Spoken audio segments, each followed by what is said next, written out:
नमस्कार विद्यार्थी मित्रांनो,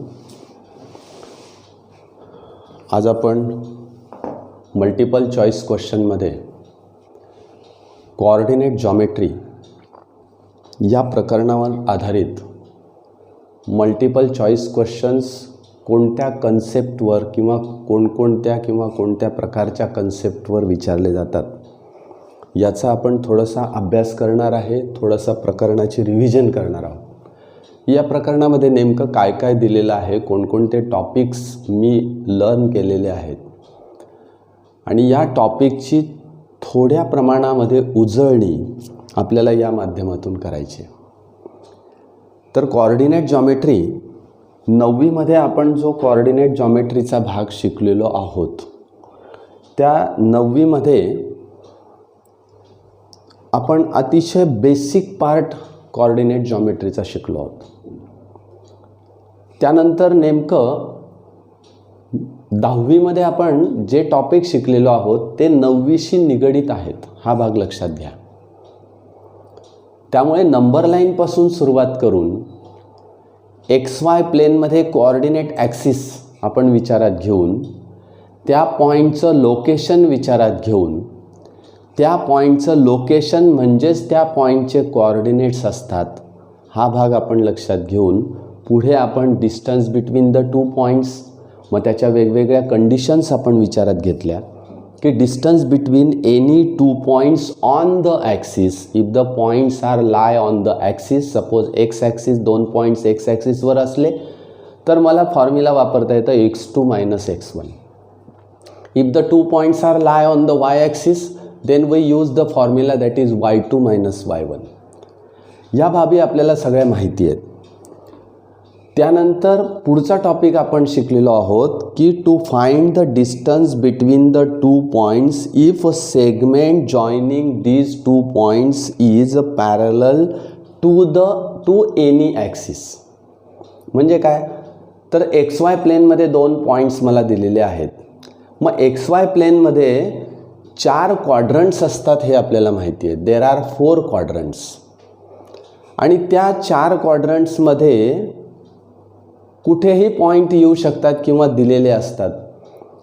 समजा 2 पॉईंट असे दिलेले आहेत की त्यांना जोडणारा सेगमेंट हा कुठल्या तरी ॲक्सिसला पॅरलल आहे। मग ज्यावेळेस तो त्या ॲक्सिसला पॅरलल असतो, हे मी डायग्रॅम काढून तुम्हाला मुद्दामून दाखवत नाही की माझ्याकडे तुमचं लक्ष असलं पाहिजे आणि without diagram we must have to remember. Without डायग्रॅमने मला ते रिमेंबर करता आलं पाहिजे, माझ्या डोळ्यासमोर डायग्रॅम आली पाहिजे, हे लक्षात घ्या। कारण तुम्हाला परीक्षेमध्ये छोटे प्रश्न तुम्ही ज्यावेळेस वाचतात त्यावेळेस वाचल्यानंतर प्रत्येक आकलन झाल्याबरोबर तुम्ही डायग्रॅम काढत नाहीत, हे लक्षात घ्या। म्हणून तुमच्या मनावर ती डायग्रॅम अशी पटकन जसं वाचतो आहोत आपण त्याप्रमाणे ती डायग्रॅम तुमच्या मनपटलावर दिसली पाहिजे किंवा तुम्ही विचार केला पाहिजे। आणि म्हणून मी तुम्हाला या पद्धतीने सांगतोय की to find the distance between any two points, where are the 2 points? These 2 points are in XY plane and if the segment joining these 2 points is parallel to any one axis.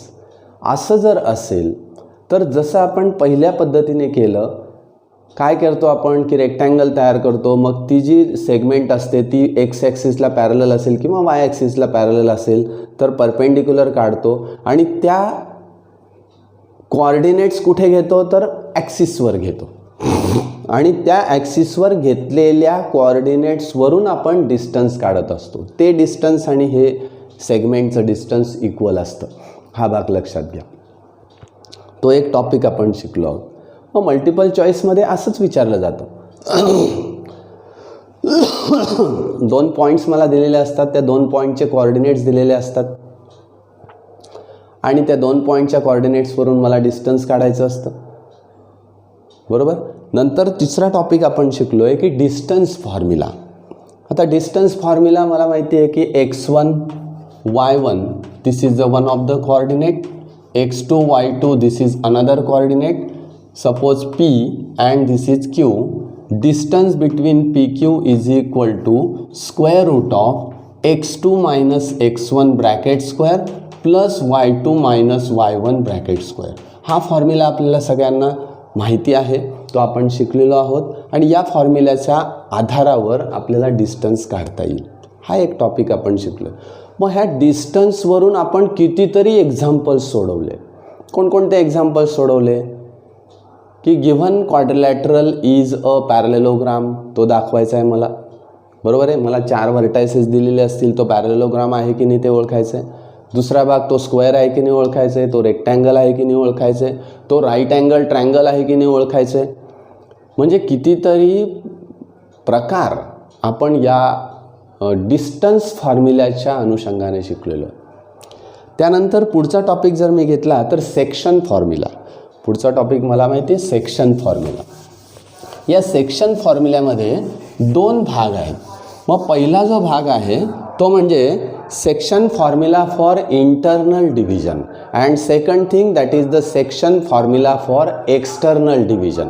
आता internal division आणि external division हा 10वीला प्रकार आपल्याला नाही आहे, पण internal division हा जो भाग आहे तो इंटरनल डिव्हिजनमध्ये आपण शिकलेलो आहोत की suppose this AB is a segment and this AB segment is divided due to the point P in the ratio m/n. Then coordinates of point P are xy, coordinates of A are x1 y1 and coordinates of B are x2 y2. Then the coordinates of point P we can easily find. इथे लक्षात घ्या, section फॉर्म्युल्यामध्ये आपण distance काढत नाही आहोत. आपण section फॉर्म्युल्यामध्ये काय करतो आहोत, we have to find the coordinate of the point which divides the segment in the given ratio. आपण ज्या पॉईंटचे कोऑर्डिनेट काढतोय तो पॉईंट त्या सेगमेंटला दिलेल्या रेशोमध्ये डिव्हाइड करतो आहे, म्हणून आपण याचे कोऑर्डिनेट्स काढतोय. म्हणून x is equal to mx2. कशा पद्धतीने मला फॉर्म्युला त्या ठिकाणी लिहायचं आहे बघा. x is equal to mx2 plus nx1 divided by m plus n. Second thing y is equal to my2 plus ny1 divided by m plus n. मग याचा विचार करून मी x आणि yच्या व्हॅल्यू काढतोय, म्हणजेच काय तर पीचे कोऑर्डिनेट्स काढतोय. बऱ्याच मुलांना हे लक्षात येत नाही की सेक्शन फॉर्म्युल्यामध्ये नेमकं मी काय करतोय, डिस्टन्स फॉर्म्युल्यामध्ये मी नेमकं काय करतो आहे. डिस्टन्स फॉर्म्युल्यामध्ये मी डिस्टन्स काढतोय, सेक्शन फॉर्म्युल्यामध्ये मी कोऑर्डिनेट्स काढतो आहे. कोणाचे, पॉईंटचे कोऑर्डिनेट्स काढतो आहे. हा भाग आपण विचारात घेतला पाहिजे, तो लक्षात घेतला पाहिजे. येस. त्यानंतर या सेक्शन फॉर्म्युल्यावरूनच आपण पुढे गेलो तर समजा P हा मिड पॉईंट असला आणि m/n हा रेशो 1:1 असला तर काय घडेल, तर मला मिड पॉईंटचे कोऑर्डिनेट्स मिळतील. x and y these are the coordinates of that mid point. म्हणून आपण मिड पॉईंट थेरमसुद्धा शिकलोय. We learn the mid point theorem. Mid point theorem is that x is equal to, आता किती सोपं, इथे 1 टाका किंमत, इथे 1 टाका, x2 plus x1 upon 1 plus 1 that is 2, म्हणजे x1 plus x2 divided by 2 and y is equal to y1 plus y2 divided by 2. These are the coordinates of the mid point. हे मिड पॉईंटचे coordinates आहेत. कुठून आले ते, तर section फॉर्म्युल्यावरूनच आले. बरोबर आहे. रेशो किती घेतला आहे, 1:1. का घेतला, P is a mid point. P is a midpoint, then AP is equal to PB and AP is equal to PB असल्यामुळे मला रेशो 1:1 मिळेल. म्हणजे m ची व्हॅल्यू 1 आणि n ची व्हॅल्यू 1 मी पुटअप केली तर मला मिड पॉईंटचे कोऑर्डिनेट्स मिळतील. किती सोपं आहे बघा. म्हणजे हे लक्षात ठेवायला पण सोपं आहे आणि आठवायला सुद्धा सोपं आहे. अतिशय सोपे टॉपिक्स तुम्हाला या कोऑर्डिनेट जॉमेट्रीमध्ये दिलेले आहेत. दुसरा टॉपिक आपल्याला या सेक्शन फॉर्म्युल्याच्याच अनुषंगाने दिला आहे, that is the centroid formula. आता हा सेंट्रॉइड फॉर्म्युला काय आहे, तर centroid formula means to find the coordinates of the centroid of the triangle when all the coordinates of the vertices of the triangle have given to you. म्हणजे तुम्हाला ट्रायंगलचे तिन्ही व्हर्टायसेसचे coordinates दिलेले आहेत आणि मग तुम्हाला सेंट्रॉइडचा कोऑर्डिनेट काढायचा आहे. कशावरून काढणार आपण? बेसिक थिंग काय आहे तर सेंट्रॉइड ऑफ द ट्रायंगल. बघा मी काय म्हणतोय, centroid of the triangle divides each median in the ratio 2:1.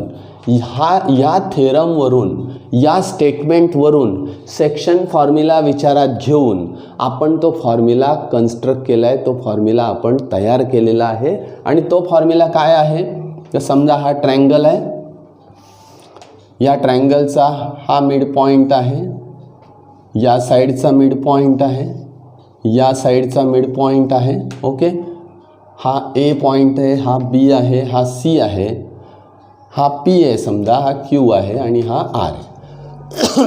हा जो पॉईंट आहे हा जी आहे. याचा कोऑर्डिनेट मला काढायचा आहे. समजा एक्स आणि वाय हा त्याचा कोऑर्डिनेट आहे. येस, एचा कोऑर्डिनेट काय x1 y1, बीचा कोऑर्डिनेट काय x2 y2, सीचा कोऑर्डिनेट काय x3 y3. मग एक्स कसा काढणार तो फॉर्म्युला मी पुन्हा सांगत नाही, पण एक्सची व्हॅल्यू कशा पद्धतीने काढणार तर x1 plus x2 plus x3 divided by 3 and y is equal to y1 plus y2 plus y3 divided by 3. या प्रकारे मी एक्स आणि वायच्या व्हॅल्यूज काढल्या. म्हणजेच काय तर कोऑर्डिनेट्स काढले. कोणाचे? सेंट्रॉइडचे कोऑर्डिनेट्स काढले, सेंट्रॉइड ऑफ द ट्रायंगल. बघा हा centroid divides each median in the ratio 2:1. 2:1 मध्ये डिव्हाइड करतोय. हा जी पुन्हा या मीडियनला डिव्हाइड करतोय 2:1, याला डिव्हाइड करतोय 2:1. या प्रकारे ते आहे. आणि या सेंट्रॉइड फॉर्म्युल्यावरून मला वेगवेगळे काढता येतं. बघा येतं ते व्हेरिएबल्स किती आहेत 1 2 3 4, 4 व्हेरिएबल्स आहेत. आपण त्याला व्हेरिएबल्स म्हणतो. याच्यापैकी कोणतेही 3 व्हेरिएबल दिलेले असताना मला चौथा काढता येतो. हा भाग नेहमी लक्षात घ्या कुठल्याही फॉर्म्युल्यामध्ये. How many variables are there, तिथे किती व्हेरिएबल आहेत. 2 असतील तर 1 दिल्यावर दुसरा काढता येईल. 3 असतील तर 2 दिले तर 1 काढता येईल. 4 असतील तर 3 दिल्यानंतर 1 काढता येईल. हे तुम्हाला मी बेसिक सांगतोय, हे काही याच्यातलं नाही आहे. पण तुम्हाला याच्या पुढेही अभ्यासाला जर विचार करायचा असेल तर तुम्हाला व्हेरिएबल्स किती आहेत आणि किती दिलेले आहेत याच्यावरून तुम्ही सहज ते विचार करू शकतात. त्या सेंट्रल फॉर्म्युल्यानंतर काय शिकलो आहे आपण तर स्लोप ऑफ अ लाईन. आता स्लोप ऑफ अ लाईन हा भाग, हा कन्सेप्ट आपण शिकलेलो आहे. मग स्लोप कसा काढणार आपण? 2 प्रकारे मला स्लोप काढता येतो. कोणत्या प्रकारे तर using the angle theta means the angle made by the line with the positive direction of x axis. याच्यावरून मला स्लोप काढता येतो. तो म्हणजे m is equal to tan theta. या पद्धतीने कोऑर्डिनेट ॲक्सिस आहेत. या पद्धतीने मी या ठिकाणी एक लाईन घेतली. हा जो थीटा मिळतोय मला तो पॉझिटिव्ह डायरेक्शनने मिळतोय. बघा एक्स ॲक्सिसची पॉझिटिव्ह डायरेक्शन म्हणजे काय, एक्स ॲक्सिस या ठिकाणी वाढतं म्हणजे इकडे पॉझिटिव्ह व्हॅल्यू होत आहेत. म्हणून हा जो थीटा आहे हा समजा 30 डिग्री असेल तर या लाईनचा स्लोप मला काढता येईल. कशाने काढता येईल तर tan 30 means tan 30. Tan theta म्हणजे टॅन 30. टॅन 30ची व्हॅल्यू मी विचारात घेतली की मला या लाईनचा स्लोप मिळेल. मग तुम्ही असं म्हणाल की सर प्रत्येक वेळेस ती लाईन दिसली तो अँगल मोजला आणि स्लोप काढला तर चालेल का? चालणार नाही. त्याचं कारण असं की तो अँगल किती येईल हे माहीत नाही. कधी कधी 30.3 येईल, कधी कधी 45.7 येईल. तर त्यावेळेस तशा पद्धतीने आपल्याला त्या व्हॅल्यूज मिळणार नाहीत. कारण ह्या बाकीच्या ज्या व्हॅल्यू या तुमच्या ट्रिग्नॉमेट्रीमध्ये टेबलमध्ये ज्या व्हॅल्यू दिलेल्या आहेत त्या टेबलमधल्या व्हॅल्यू विचारात घेऊन आपण या ठिकाणी करतो आहोत. मग हे करताच येणार नाही का? असं नाही, करता येईल पण ती मेथड नाही आहे. दिस इज नॉट अ मेथड. आणि म्हणून मग आता 2 पॉईंट्स तुम्हाला दिलेले आहेत. ते 2 पॉईंटला जोडणारी ही लाईन आहे समजा. आता पॉईंटकडे जाऊया आपण. हा P पॉईंट आहे, हा Q पॉईंट आहे, याचा x1 y1 कोऑर्डिनेट आहे, याचा x2 y2 कोऑर्डिनेट आहे. आणि मग आपण अँगल कशाला मोजत बसायचे, आपल्याला कोऑर्डिनेट्स दिलेले आहेत. मग या कोऑर्डिनेट्सवरून मला स्लोप काढता येईल का, तर येस स्लोप काढता येईल. m is equal to slope काढता येईल. Slope of that line using the coordinates of any 2 points which are given on the line. Then m is equal to y2 minus y1 upon x2 minus x1. This is the formula to find out the slope of the line. Slope of line काढण्याचा हा formula आहे. याचा उपयोग करून मला सहज slope काढता येईल. मग स्लोपवरून अजून पुढे काय कन्सेप्ट शिकलो आपण, तर slope of the parallel lines are equal. 2 असोत, 4 असोत, 5 असतोत, जेवढ्या लाईन्स पॅरलल आहेत त्या सगळ्यांचा स्लोप सारखा असतो. हा भाग आपल्याला लक्षात आला पाहिजे. हे झाले त्या कोऑर्डिनेट जॉमेट्रीमधले सगळे कन्सेप्ट्स, की ह्या कन्सेप्टवर मी थोडंसं धावतं घेतलं आज, कारण कोऑर्डिनेट जॉमेट्रीमध्ये बरेचसे उदाहरणं आहेत की ते आपल्याला सोडवायचे आहेत. प्रत्येक या बेसिक कन्सेप्ट्सवर हे उदाहरणं दिलेले आहेत. आणि मी सगळेच उदाहरणं मी तुम्हाला सुरुवातीला सांगितलं की सगळेच उदाहरणं तुम्हाला या ठिकाणी सोडवून मिळणार नाहीत, म्हणण्यापेक्षा आपण सोडवता येणार नाही. अनेक उदाहरणं आहेत. हे अनेक उदाहरणं MCQ असतील किंवा क्वेश्चन्स ऑफ 1 मार्क्स असतील, क्वेश्चन्स ऑफ 2 मार्क्स असतील, हे तुम्ही सगळे कलेक्ट करा. मी तुम्हाला सुरुवातीला मेथड सांगितले की त्या मेथडनुसार तुम्ही ते एक्झाम्पल्स कलेक्ट करा. आधी कलेक्शन ऑफ एक्झाम्पल्स आणि मग नंतर तुम्ही ते सोडवायला सुरुवात करा. त्याच्यात येणाऱ्या अडचणी सॉल्व करा, म्हणजे तुमचा अभ्यास सहज गतीने आणि चांगल्या रीतीने होऊ शकेल. आता आपण MCQ क्वेश्चन्स काय विचारले जातील याच्याकडे जाणार आहोत. एक एक क्वेश्चन आपण त्या बेसिक कन्सेप्ट्सवर बघणार आहोत. अतिशय सोपे क्वेश्चन्स आहेत, काही त्याच्यात अडचण येणार नाही. तुम्ही इतर क्वेश्चन्स प्रश्नपत्रिकेमधून शोधू शकता आणि त्या पद्धतीने सोडवू शकतात. आता क्वेश्चन नंबर 1 आपण घेऊया. क्वेश्चन नंबर 1 आहे, point P is mid point of segment AB. Point P is mid point of segment AB where coordinates of A are 4, 2 and B 6, 2. ए आणि बीचे कोऑर्डिनेट्स मला दिलेले आहेत. मी पुन्हा या ठिकाणी लिहितो. एक सेगमेंट मला दिलेले, या सेगमेंटचा ए आहे, बी आहे. एचे कोऑर्डिनेट्स जे दिलेले आहेत ते -4, 2 आणि बीचे कोऑर्डिनेट्स आहेत 6, 2. काय काढायचं आहे, कोऑर्डिनेट ऑफ मिड पॉईंट. समजा P हा मिड पॉईंट आहे, तर या Pचे कोऑर्डिनेट्स काढायचे. त्यांनी दिलेलेच आहे, P is a mid point of that segment and we have to find the coordinates of that mid point. मग सोपं आहे. याला x1 y1 मानलं, याला x2 y2 मानलं. याचे जे कोऑर्डिनेट्स आहेत ते कसे येतील, तर x1 + x2/2 and y1 + y2/2 हे कोऑर्डिनेट्स. पुढे मी सोडवलं तर काय घडेल, x1 + x2 -4 + 6 divided by 2 and 2 + 2 divided by 2. किती सोपं आहे बघा. म्हणजे 2/2 ही पहिली व्हॅल्यू आली आणि इथे 4/2 ही दुसरी व्हॅल्यू आली, म्हणजे 1, 2. Answer is 1, 2. ऑप्शन आपण शोधायचे तिथे. 1, 2 ऑप्शन असेल तर आपलं ॲन्सर करेक्ट. त्या पद्धतीने आपण ते ऑप्शन चूज करणार. Second question is the distance between point 2, 2. बघा, distance between point P 2, 2 and Q त्याचे कोऑर्डिनेट्स दिलेले आहेत 5, x इज 5. म्हणजेच काय, इथे मला PQ इज इक्वल टू 5 दिला आहे. Distance between this 2 points is given. Then what is the value of x. What is value of x ची व्हॅल्यू काढा. मग डिस्टन्सवरून मला जायचं आहे.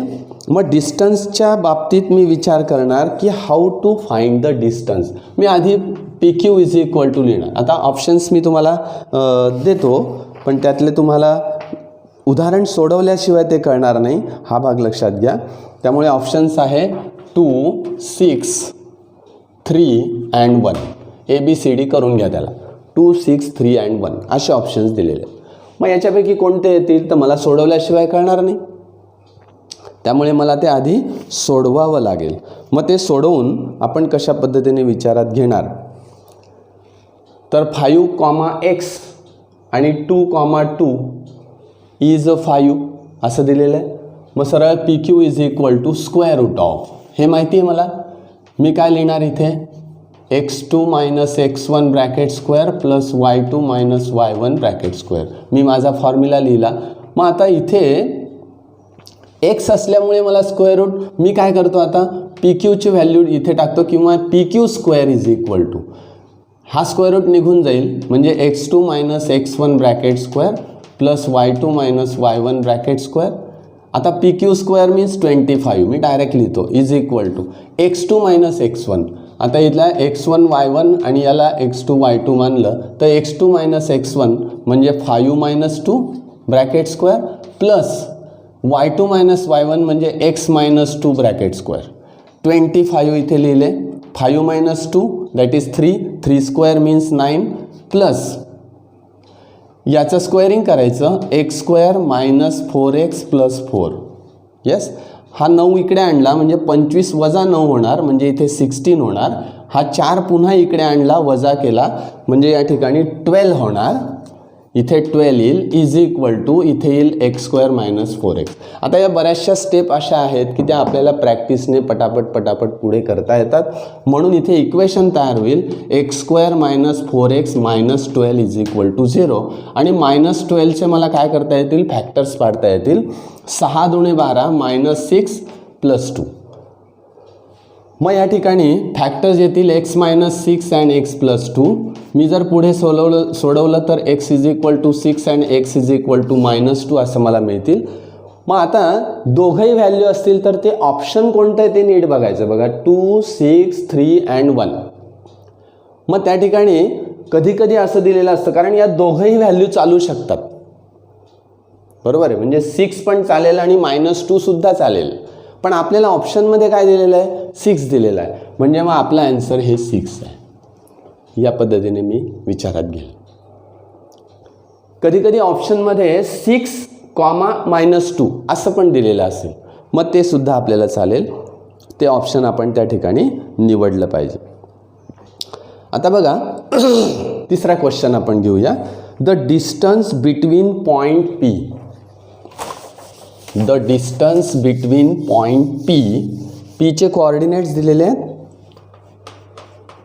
-1, 1 अँड Qचे कोऑर्डिनेट्स दिलेले आहेत 5, -7 इज डॅश डॅश असं म्हटलं. मग फक्त मला काय काढायचं आहे, डिस्टन्स काढायचं आहे. मग डिस्टन्स काढणं अतिशय सोपं आहे. बघा एवढा फॉर्म्युला लिहिण्यापेक्षा आता मी काय करतो की याला x1 y1 याला x2 y2, म्हणजे मी कसं सोडवायचं ते पण सांगतो. कारण प्रत्येक वेळेस आपल्याला सगळ्या स्टेप लिहिणं शक्य नाही. म्हणून आपण काय करणार, काही स्टेप गाळून पटापट आपण रफ वर्क करणार आणि त्या रफ वर्कच्या साह्याने आपण पटकन, कारण कन्सेप्ट मला माहिती आहेत. हे आपल्याला पूर्ण का सोडवावं लागलं, कारण त्याच्यामध्ये x व्हॅल्यू आहे. इथे इक्वेशन तयार होतं आहे. ते इक्वेशन मला असं म्हणजे काय म्हणूया लॉजिकली काही विचार करता येणार नाही पटकन की बा इक्वेशन तयार होईल आणि हे असं होईल तसं होईल. हे मला प्रत्यक्ष करून बघावं लागेल. आता इथे सहज आपण विचार करू शकतो, मला PQ डिस्टन्स काढायचं आहे म्हणून PQ इज इक्वल टू, किंवा असंही नाही लिहिलं तरी x2 मायनस x1 म्हणजे 5 मायनस -1 म्हणजे +1 झालं, म्हणजे 6, 5 + 1 स्क्वेअर झाला, प्लस इथे -7 -1 ब्रॅकेट स्क्वेअर. येस, मग 5 + 1 म्हणजे 6 स्क्वेअर प्लस इथे येईल -8 स्क्वेअर म्हणजे 8 स्क्वेअर -8 स्क्वेअर. ठीक आहे, काय हरकत नाही. 36 + 64 यांची बेरीज येते 100 आणि याचा स्क्वेअर रूट घ्यायचं आहे म्हणजे मला PQ मिळेल. PQ is equal to 10. पटकन मला त्या ठिकाणी ऑप्शन दिलेले आहेतच. 11 दिला आहे, 10 दिलेला आहे, 5 दिला आहे, 7 दिला आहे. Answer is 10. या पद्धतीने मला करता येईल. सेकंड क्वेश्चन आपण घेऊया. Next question.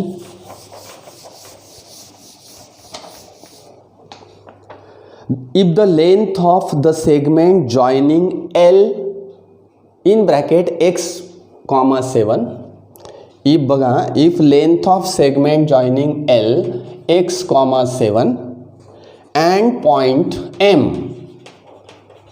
in bracket 1 comma 15 is a 10. बघा, is a 10. काय काय मी पुन्हा वाचतो. If the length of segment joining L X comma 7 and point M 1 comma 15 is 10, then value of X is dash dash. एक्सची व्हॅल्यू काय काय दिली आहे. ऑप्शन मला दिला आहे पहिला 7, ए म्हणूया आपण. बी ऑप्शन दिलेला आहे 7 कॉमा -5. सी ऑप्शन दिलेला आहे -1 आणि डी ऑप्शन दिलेला आहे 1. आता बघा, मी सुरुवातीला तुम्हाला सांगितलं होतं की अशा 2 व्हॅल्यू दिलेल्या असल्यात चालतं तो ऑप्शन असतो. कारण इथे एक्स आलेला आहे त्याच्यामुळे इक्वेशन तयार होईल, पुन्हा क्वाड्रॅटिक इक्वेशन तयार होईल, पुन्हा मला ते सोडवावं लागेल. बरोबर. आता एक्स आणि 7 असे 2 या ठिकाणी सुरुवातीचा दिला आहे. मी याला जर x1 y1 मानलं, याला x2 y2 मानलं तरी चालेल, किंवा याला x1 y1 मानलं, याला x2 y2 मानलं तरी चालेल. हे तुम्हाला सगळ्यांना माहिती आहे. पण सिम्प्लिसिटी कसं असतं की x -1 ब्रॅकेट स्क्वेअर पटकन करता येतो आपल्याला, पण 1 - x ब्रॅकेट स्क्वेअर करायला गेलं की थोडंसं आपल्याला अडचण येते. काही विद्यार्थ्यांना, बाकीच्यांना सगळ्यांना येते असं मला म्हणायचं नाही, पण काही विद्यार्थ्यांना अशी अडचण येते. बऱ्याच वेळा असं असतं की इथे निगेटिव्ह साईन असतं, म्हणजे -2 - x ब्रॅकेट स्क्वेअर असं जर आलं तर फारच प्रश्न पडतो की काय करायचं नेमकं. बरोबर आहे. त्यामुळे अशा पद्धतीने जर आपल्याला आलं तर आपण काय करणार. बघा, पहिला पॉईंट मला x असणारा पॉईंट दिलेला आहे, मग मी काय करेल तर याला x1 y1 मानेल, चालेल. याला x2 y2 मानूया. ठीक आहे. म्हणजे मला 10 स्क्वेअर का केला मी, कारण LM = 10 आहे. Length of that segment joining this 2 points is 10, आणि म्हणून आपण काय केलं 10 स्क्वेअर, ते जे स्क्वेअर रूट आहे ते स्क्वेअर रूट आपण काढून टाकू. म्हणजे 10 स्क्वेअर = हे डायरेक्ट करूया आपण. 10 स्क्वेअर = x2 - x1 म्हणजे x -1 bracket square plus 7 - 15 bracket square. किती सोपं आहे.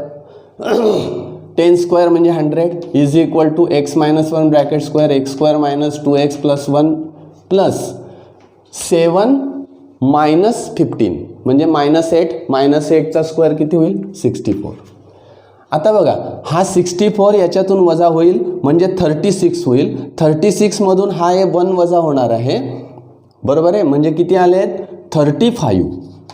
बरोबर. = x स्क्वेअर - 2x एवढंच राहील, म्हणजे x स्क्वेअर - 2x - 35 = 0. आणि आता 35ची मला काय करायची आहे, फोड करायची. काय करता येईल मला फोड 35ची. 7 and 5. आता 7 and 5 म्हणजे इथे मायनस आहे, म्हणजे -7 + 5 म्हणजे इथे येईल x - 7 and x + 5 = 0. तुम्हाला लगेच लक्षात येईल x = 7 or x = -5. Which is option choose there. 7 - 5. It is very very simple. आपल्याला काय असतं की टेक्निकली काय केलं म्हणजे अडचण येते ती आपण विचारात घेतली तर आपल्याला पटकन हे उदाहरणं सहज सोडवता येतात. कारण मला माहिती असतं मला काय येतं, त्यामुळे मी त्या पद्धतीने ॲडजस्टमेंट करू शकतो का. येस, करू शकतो. आता तुम्ही म्हटलं की सर याला x1 y1 याला x2 y2 मानलं तर चालेल का. येस चालेल. तुम्ही त्या पद्धतीने सोडवून बघा. बरोबर आहे. तुम्हाला 1 - x असं येईल, त्याचं स्क्वेअरिंग करा. कारण स्क्वेअरिंग येत आहे त्याच्यामुळे सगळ्या व्हॅल्यू पॉझिटिव्हच येणार आहेत. हा त्याच्यातला सगळ्यात महत्त्वाचा मुद्दा आहे. फक्त आपल्याला त्याचं स्क्वेअरिंग, ब्रॅकेट स्क्वेअरचं एक्सपान्शन हे चांगल्या प्रकारे व्यवस्थित आलं पाहिजे. हा महत्त्वाचा भाग. नेक्स्ट क्वेश्चनकडे आपण जाऊया. Now what is the next question. हां, सगळ्यात महत्त्वाचा मुद्दा असा राहिला की त्या XY प्लेनमध्ये एखादा पॉईंट दिलेला असेल आणि त्या पॉईंटचं ओरिजिनपासूनचं अंतर काढायचं. किती सोपं आहे. आणि हे ओरिजिनपासूनचं अंतर काढण्यासाठी काय करायचं, तर फॉर्म्युला दिलेला आहे मला. येस, समजा XY प्लेन मला दिलेला आहे. या XY प्लेनमध्ये हा एक पॉईंट दिला आहे, त्याचे कोऑर्डिनेट्स आहे x आणि y, याचे कोऑर्डिनेट्स आहे 0 0 आणि हे डिस्टन्स मला काढायचं आहे. हे distance of that point from the ओरिजिनपासून हे डिस्टन्स काढायचं आहे. तर हे डिस्टन्स काढण्याचा फॉर्म्युला माझ्याकडे आहे. समजा हा O आहे, हा पॉईंट P आहे. OP is equal to square root of x² plus y². Very simple. मग आता तसाच एक क्वेश्चन दिलेला आहे. तो क्वेश्चन म्हणजे काय बघा. Find the distance between point A -3,4 and origin O. हे पटकन मला करता येईल. फॉर्म्युला मला माहिती आहे, पुन्हा पुन्हा सोडवण्याची गरज नाही. सरळ याचा स्क्वेअर करायचा, म्हणजे हा x आणि y आहे असं गृहीत धरू, किंवा x1 y1 आहे असं गृहीत धरू. x y आहे आणि हा ओरिजिनचा कोऑर्डिनेट 0 0 आहे. ओरिजिन असल्यामुळे मला डायरेक्ट फॉर्म्युला दिलेला आहे, म्हणजे या ठिकाणी x² प्लस y² म्हणजे -3² that is 9, 4² that is 16 is equal to 25. याचा घ्यायचा आहे स्क्वेअर रूट आणि याचा स्क्वेअर रूट काय येईल 5, म्हणजे आन्सर इज 5. म्हणजे distance between that point from the origin is 5 असं मला त्या ठिकाणी पटकन सांगता येईल. नेक्स्ट क्वेश्चनकडे जाऊया. Question number 6. बघा, वेगवेगळे कन्सेप्ट आपल्याला मिळत आहेत की नाही. आणि हे कन्सेप्ट आपल्याला नुसते MCQमध्येच उपयोगात येतील असं नाही, तर पुढे तुम्ही जे काही वेगवेगळ्या प्रकारचे क्वेश्चन्स सोडवणार आहात त्या क्वेश्चन्ससाठी सुद्धा हे सगळे कन्सेप्ट तुम्हाला उपयोगात येणार आहेत. Next question. If the point P 1,1 divides the segment joining point A and point B. हे बघा, P 1,1 point P 1,1 divides the segment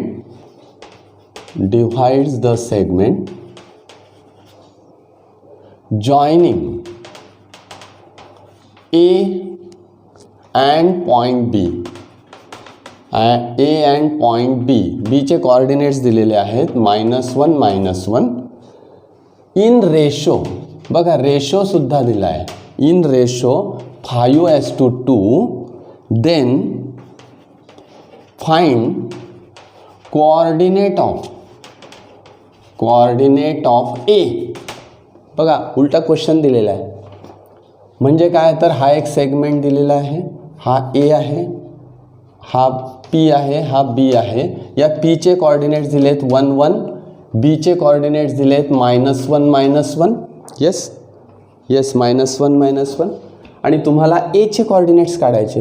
मग हे काय आहे, तर XY. B आहे म्हणजे x2 y2 आणि हा A चे कोऑर्डिनेट्स x1 y1 मला काढायचे आहेत. It is very simple. मग सेक्शन फॉर्म्युलाचा वापर करूया आपण.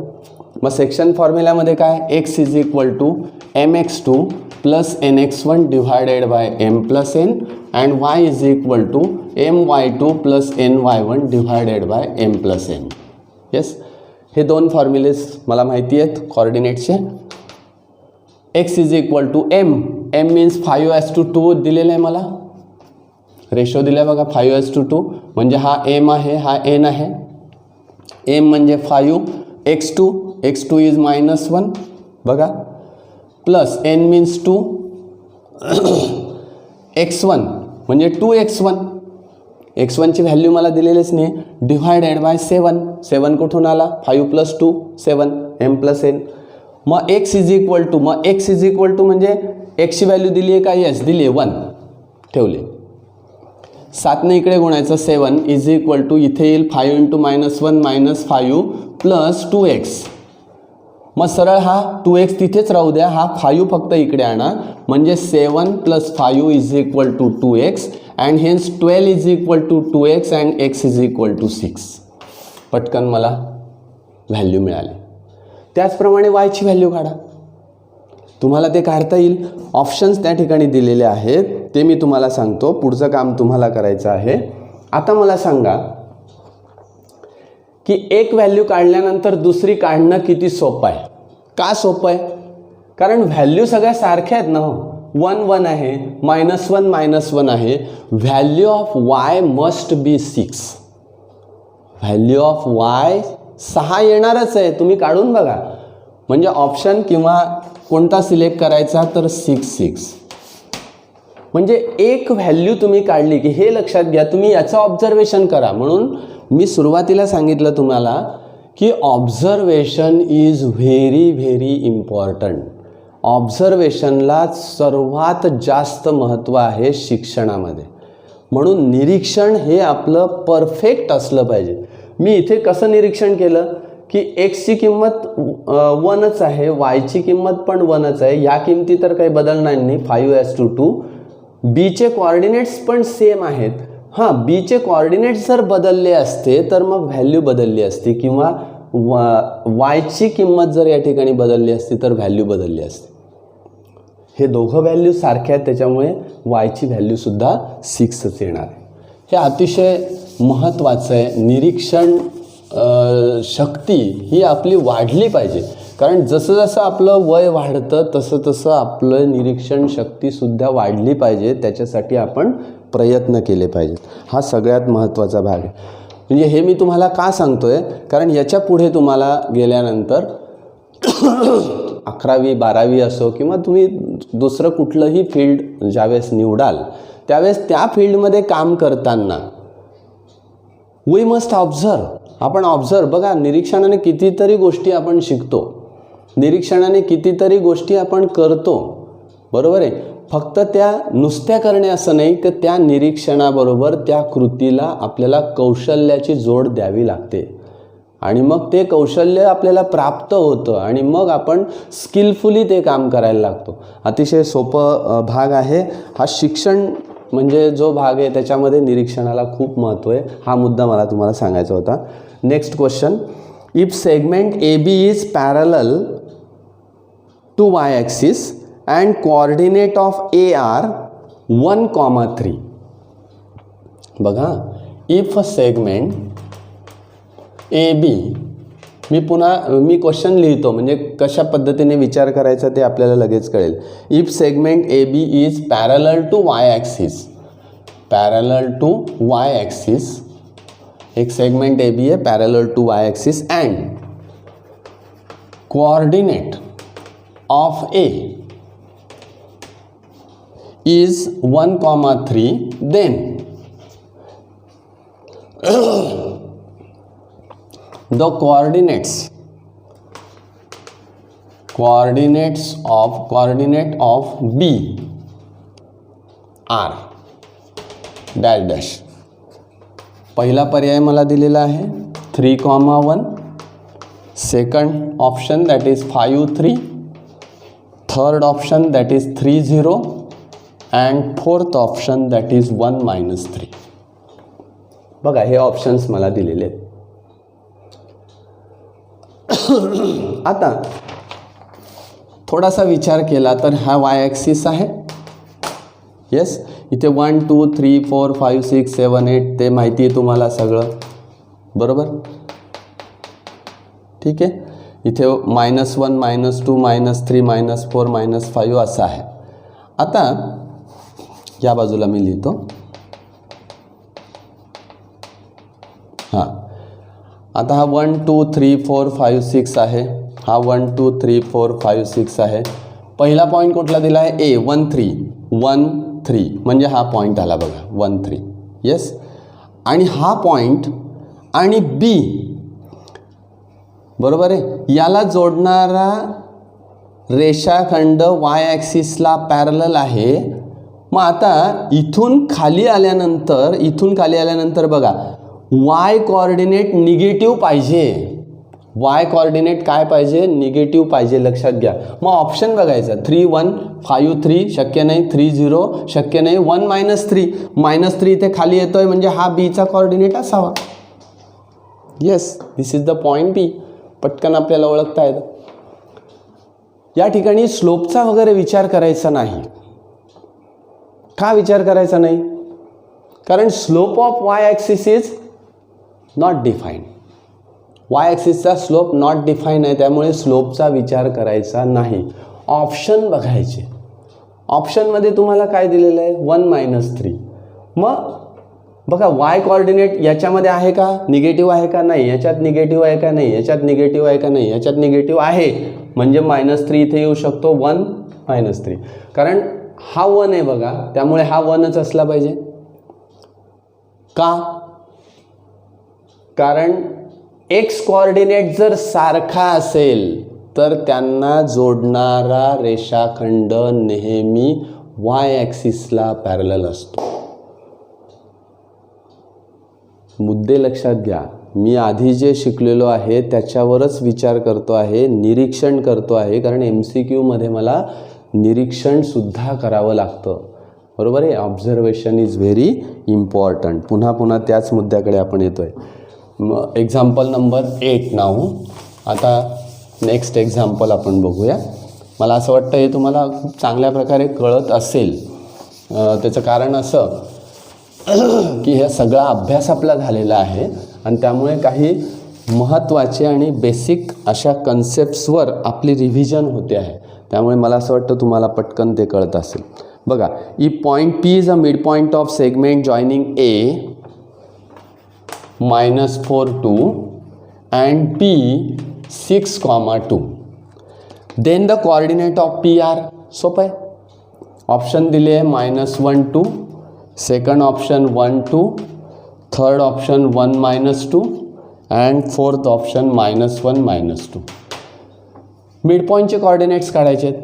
-4 + 6 divided by 2 and 2 + 2 divided by 2. किती सोपं आहे बा. आता इथे किती येईल, 2/2 आणि इथे येईल 4/2, म्हणजे इथे येईल 1 येईल, इथे 2 येईल. Option is 1, 2. It is very simple. म्हणजे अशा प्रकारचे अतिशय सोपे क्वेश्चन्स आपण सहज या ठिकाणी सोडवू शकतो. येस.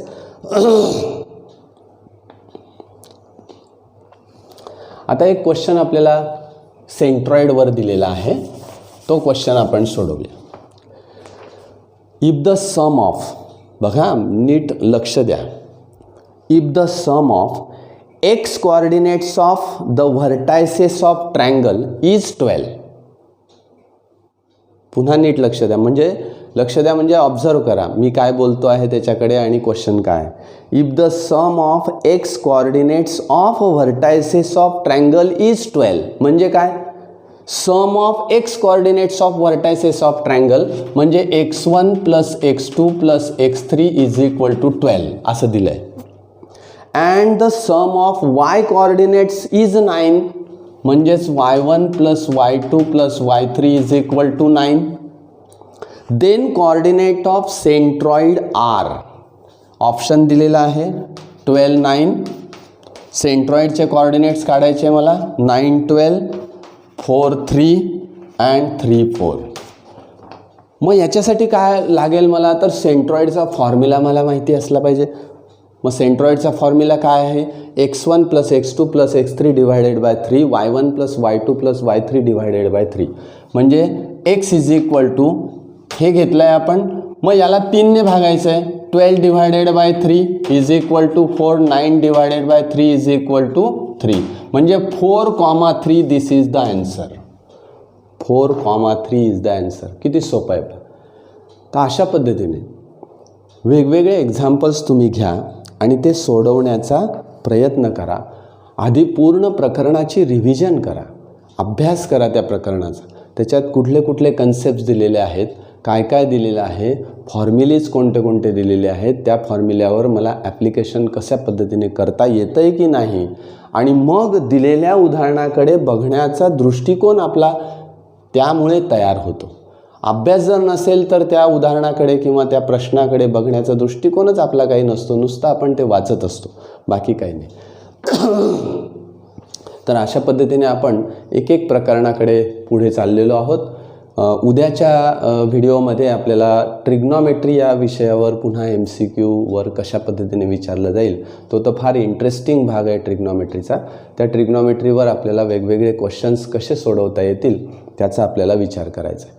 आपण या ठिकाणी थांबूया. मला असं वाटतं तुम्ही रोज अभ्यास करता आहात आणि रोजचा जो टॉपिक होतो आहे त्या टॉपिकवर चिंतन करत चला, त्या टॉपिकवर अभ्यास करत चला. ओके, तुमच्यासाठी एक खास व्हिडिओ या रिव्हिजन बेसचे तयार केलेले आहेत. त्याचा फायदा तुम्ही अवश्य घ्यावा आणि परीक्षेमध्ये खूप चांगल्या प्रकारे यशस्वी व्हावं. धन्यवाद.